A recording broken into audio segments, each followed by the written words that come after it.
And my boy was 9 years old, and we joined Pop Warner football.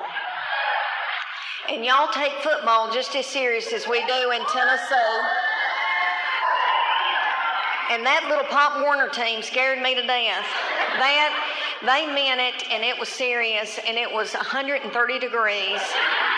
And the man who was the coach, head coach, his boy was the quarterback, 9 years old, and he was talented. You could tell this child had it.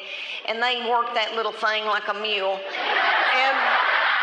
And I bet that boy is somewhere smoking dope somewhere.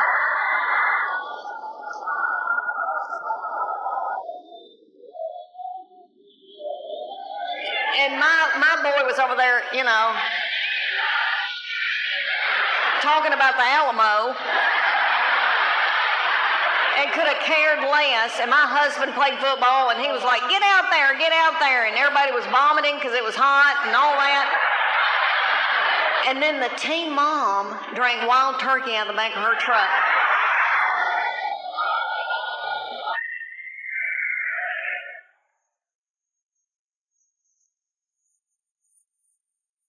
I was at the University of Tennessee, and I was flailing, and I was a country rural little kid, and I was overwhelmed. Anyway, I married real young, and then I got a divorce, and it was very painful. I was very ashamed, but I wanted to go back to school and get my life back.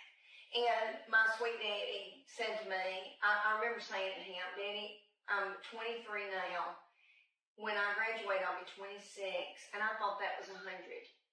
And he goes, you'll be 26 anyway. Why don't you get an education? So anyway, I went back to school, and I was working at waiting tables at Grady's, which was very popular. And your daddy, Chuck Morgan, was in MBA school, came to work there. They had a group of people, trainees, come through, and I'm standing up against the wall waiting for my table to be seated. And let me say that after divorce, I just cut all my hair off, my nails off. I don't know what that was, but I just had to shed. Mm-hmm. And I looked like... I think that's a normal response to a breakup.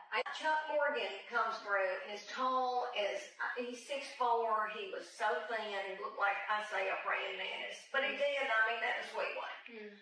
And I said, you're tall as a tree. And he said, sorry. And I thought, another butthole has come to work at Grady's. And I thought, oh, great. And I thought, I'm not going to talk to him. Mm-hmm. Okay. But is your book scandalous? No, I wanted it to be. Honest to goodness, I wanted to tell all of the horrible things I ever did. And my literary agent, who is darling and so funny, he goes, honey, you're not Joan Crawford yet.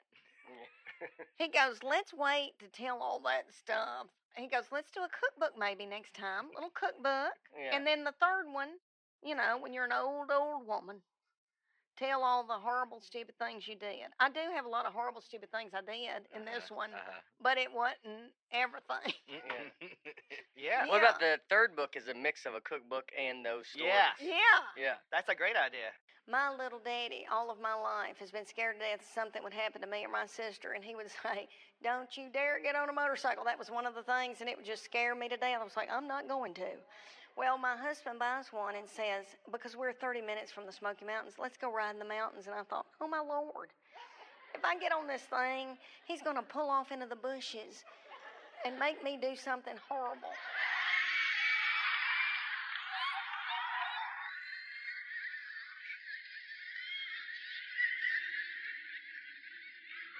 And I can't be scared and do it.